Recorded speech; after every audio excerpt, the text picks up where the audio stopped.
Alright, let's dive straight into how we can keep an Azure environment not just afloat but thriving with proper monitoring and backup strategies in place. Imagine you've got a bustling cloud city up in the ether, and like any good metropolis, it needs to be watched over and safeguarded. That's where I come in to chat about Azure resources, which are like the buildings and citizens of this digital urban sprawl. Now, Azure has some brilliant tools for monitoring. It's like the city's network of CCTV cameras, and it also takes care of the security of data centers.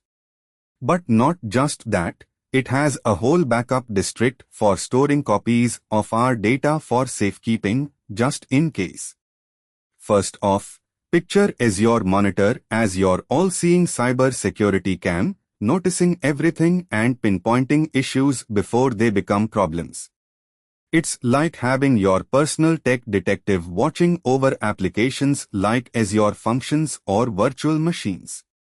Imagine you deploy a new app in this Azure city, and it's got a hiccup. Azure Monitor is there, rapping on the door, telling you about the anomaly. You get prompted about what went wrong, the data it needs, and you could even run automations, like self-healing checks, to correct the issue without a fumble.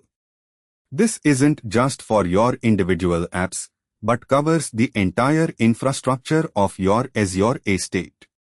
Monitor metrics, set threshold alerts, and log your activities to ensure transparency. You can visualize data in real time through Azure boards or KPI dashboards, which is just like getting a cityscape map showing live traffic conditions and energy consumption right at your fingertips. Moving from surveillance to securing, Azure Backup steps in as your fortress vault for precious data assets.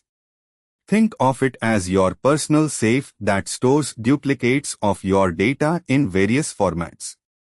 It's as versatile as a Swiss Army knife, handling backups for Azure resources to virtual machines, Azure files, and even SQL databases. Azure Backup works